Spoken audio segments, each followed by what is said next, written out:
നമസ്കാരം. എ.ഡി.എം. നവീൻ ബാബുവിന്റെ മരണത്തിൽ പി ദിവ്യ നടത്തിയ പ്രതികരണം കൂടുതൽ ചർച്ചയാകുമ്പോൾ പല വമ്പന്മാരുടെയും ഉറക്കം നഷ്ടമാകുകയാണ്.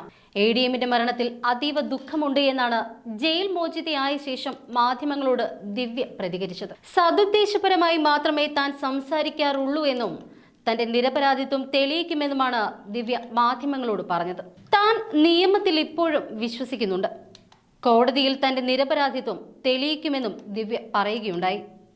അതോടൊപ്പം എ.ഡി.എമ്മിന്റെ മരണത്തിൽ കൃത്യമായ രീതിയിൽ അന്വേഷണം നടക്കണമെന്നും എ.ഡി.എമ്മിന്റെ കുടുംബത്തെ പോലെ സത്യം തെളിയണമെന്ന് തന്നെയാണ് തന്റെയും ആഗ്രഹമെന്നും ദിവ്യ മാധ്യമങ്ങളോട് പ്രതികരിച്ചു. അതായത് എ.ഡി.എമ്മിന്റേത് ആത്മഹത്യയാണ് എന്നാണ് ഇതുവരെയുള്ള പോലീസിന്റെ അനുമാനം. അതിലേക്ക് അദ്ദേഹത്തെ നയിച്ചത് ദിവ്യയുടെ പ്രസംഗവും. എന്നാൽ സത്യം തെളിയണമെന്ന് പ്രതിയായ ദിവ്യ തന്നെ ഇപ്പോൾ പറയുമ്പോൾ അതിനർത്ഥം പുറത്തു വന്നത് മാത്രമല്ല നവീന്റെ മരണത്തിന്റെ കാരണമെന്നാകും. അതായത് തന്റെ പ്രസംഗം മൂലം നവീൻ ആത്മഹത്യ ചെയ്യുകയായിരുന്നില്ല, മറിച്ച് നവീന്റെ മരണത്തിൽ മറ്റെന്തൊക്കെയോ ദുരൂഹത മറഞ്ഞിരിക്കുന്നു എന്ന് തന്നെ വേണം നമുക്ക് ദിവ്യയുടെ വാക്കുകളിൽ നിന്നും മനസ്സിലാക്കാൻ. കൃത്യമായൊരു അന്വേഷണം നടക്കേണ്ടതുണ്ട് എന്ന് പ്രതി തന്നെ പറയുമ്പോൾ പോലീസ് അന്വേഷണം തൃപ്തികരമല്ല എന്നതിന്റെ സൂചന കൂടിയാവുകയാണ് ഇത്. മാത്രമല്ല, കൃത്യമായൊരു അന്വേഷണം വേണമെന്നും നവീൻ ബാബുവിന്റെ കുടുംബത്തിന്റെ ആഗ്രഹം പോലെ നീതി ലഭിക്കണമെന്നും പറയുന്ന ദിവ്യയുടെ വാക്കുകൾ സൂചിപ്പിക്കുന്നത് എ.ഡി.എമ്മിന്റെ കുടുംബം ആവശ്യപ്പെടുന്നത് പോലെ തന്നെ കേസിൽ CBI അന്വേഷണം ഉണ്ടാവണം എന്ന അഭ്യർത്ഥന തന്നെയാണ്. അങ്ങനെ വന്നാൽ നവീന്റെ മരണത്തിൽ അഥവാ നവീന്റെ കൊലപാതകത്തിൽ ഉത്തരവാദികളായവരൊക്കെ വെളിച്ചത്ത് വരിക തന്നെ ചെയ്യും. അന്വേഷണം തന്നിലേക്ക് മാത്രം ഒതുക്കി തന്നെ കറിവേപ്പില പോലെ വലിച്ചെറിഞ്ഞവർക്കുള്ള മറുപടി ഇതിലൂടെ കൊടുക്കുക എന്നത് കൂടിയാണ് ദിവ്യ ഇതുകൊണ്ട് ലക്ഷ്യം വെക്കുന്നത്. എന്തായാലും നവീൻ ബാബുവിന്റെ മരണം വെറും ഒരു ആത്മഹത്യയല്ല എന്ന സൂചനയാണ് പുറത്തിറങ്ങിയ ദിവ്യയുടെ വാക്കുകളിലും നിഴലിക്കുന്നത്. സാമാന്യ ബുദ്ധിയെ ചോദ്യം ചെയ്യുന്ന വിധം അന്വേഷണം വെറും പ്രഹസനമാക്കി ഒതുക്കുകയാണ് പോലീസ് ചെയ്തത്. മറ്റൊരു ഏജൻസി അന്വേഷണം ഏറ്റെടുത്താൽ പല കാര്യങ്ങളും പുറത്തു വന്നേക്കും.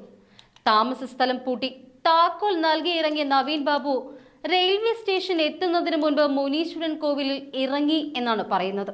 അതെന്തിനു വേണ്ടിയായിരുന്നു? ആരെ കാണാനായിരുന്നു? തിരികെ എങ്ങനെയാണ് പൂട്ടിയിട്ട് തന്റെ താമസ സ്ഥലത്തേക്ക് അദ്ദേഹം എത്തിയത്? എങ്ങനെ വാതിൽ തുറന്നു? ട്രെയിനിൽ കയറി എന്ന് ഭാര്യയോട് കള്ളം പറഞ്ഞതാണോ? എങ്കിൽ എന്തിനു വേണ്ടി അങ്ങനെ ഒരു കള്ളം പറഞ്ഞു? അങ്ങനെ പലവിധ ചോദ്യങ്ങൾക്കുമുള്ള ഉത്തരം ഇനിയും കണ്ടെത്തേണ്ടിയിരിക്കുന്നു. ദിവ്യയിൽ മാത്രമായി ഒതുങ്ങിയ ഈ കേസ് മറ്റു പല വമ്പന്മാരിലേക്കും തിരിയാൻ ഇത് കാരണമാകും. ദിവ്യയുടെയും ആവശ്യം അത് തന്നെയാണ്. തന്നെ കരുവാക്കിക്കൊണ്ട് സുരക്ഷിതമായി ഇരിക്കുന്നവരെ തന്റെ നഷ്ടങ്ങളുടെ വില അറിയിച്ചു കൊടുക്കാനുള്ള ഒരുക്കത്തിൽ തന്നെയാണ് ദിവ്യ. എന്നാൽ ദിവ്യയുടെ ഈ നീക്കം CPMന്റെ തലവേദനയാകുമെന്ന കാര്യത്തിൽ യാതൊരുവിധ സംശയവുമില്ല. കാരണം ഗോവിന്ദന്റെയും മകന്റെയും അനധികൃത സമ്പാദ്യങ്ങളുടെ കണക്കുകളും തെളിവുകളും അടക്കം ദിവ്യയുടെ കൈവശം ഉണ്ട് എന്നാണ് അറിയാനാവുന്നത്. ഗോവിന്ദന്റെ മാത്രമല്ല പല വമ്പന്മാരുടെയും കള്ളക്കളികളുടെ താക്കോൽ കൂട്ടം ദിവ്യയുടെ കയ്യിൽ ഇപ്പോഴും സുരക്ഷിതമാണ്. ഈ തെളിവുകൾ ദിവ്യ പുറത്തു വിടാതിരിക്കുന്നതിനു വേണ്ടിയാണ് ഒളിവിൽ കഴിഞ്ഞ സമയത്ത് ദിവ്യയെ കാണാനായി ഗോവിന്ദന്റെ ഭാര്യ ശ്യാമള എത്തിയത് എന്നാണ് പാർട്ടിക്കുള്ളിൽ നിന്ന് തന്നെ പുറത്തു വരുന്ന സംസാരം.